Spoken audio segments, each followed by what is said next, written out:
let's just jump right in. We talk a lot about scaling a company, scaling the tech, the product, the market fit. But what if the biggest thing holding you back isn't any of that? What if the real risk is sitting right there in the room with your executive team? We're going to dig into why getting your leadership team right during high growth is probably one of the toughest and most important things you will ever do. And honestly, getting this right is everything. Because when a company really starts to take off, it feels like the ground is shifting under your feet.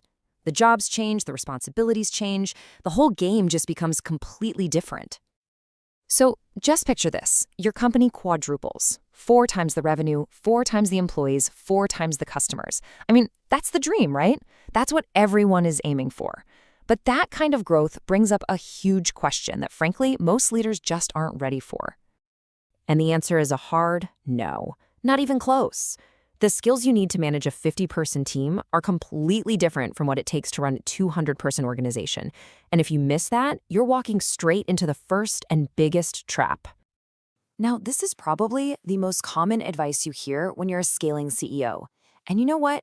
It sounds super smart, but in reality, it can be an absolute disaster. The key difference here is the timeline. The old school advice says hire for the company you're going to be in 5 years. But the reality is you have to survive the next 18 months first. And that period is pure chaos. If your new exec can't win in the trenches with you right now, that 5-year plan is just a fantasy because you might not even get there. And that really nails it. You're bringing in a leader who's built for a totally different kind of company, and your team, they feel it instantly. This person might be a superstar in a few years, but if they're not built for the messy, roll-up-your-sleeves reality of today, the organization will just reject them. It's like a bad organ transplant.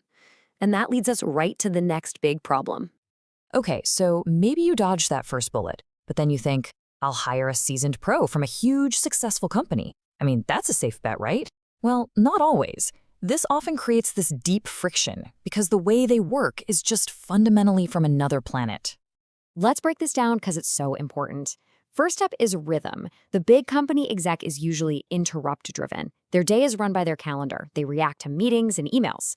But a startup exec has to be initiative-driven. They have to create the action. They have to make the plan.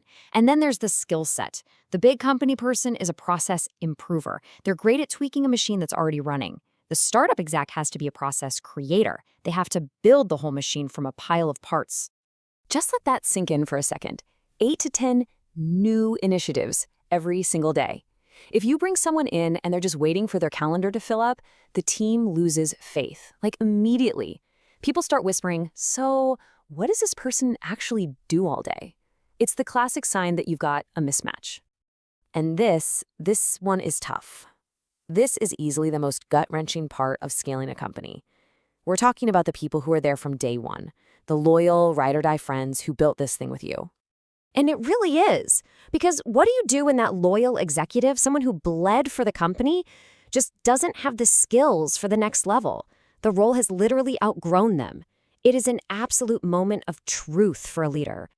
This, quote, is everything. Here's the mental switch you have to make. It's not that your friend failed you. It's that the job they were hired for, well, it doesn't exist anymore. It's been replaced by a brand new job with totally different requirements. And now they essentially have to re-interview for a role they're not qualified for. So how do you even begin to handle this? The source here suggests a really powerful framework. First, you have to genuinely honor their loyalty and their contribution. Make it clear how much they mean to the company. Second, you have to be brutally honest and define what this new job actually needs. And third, and this is the hard part, you have to make the call based on what's best for the entire organization, for everyone else who is counting on you to build a great leadership team.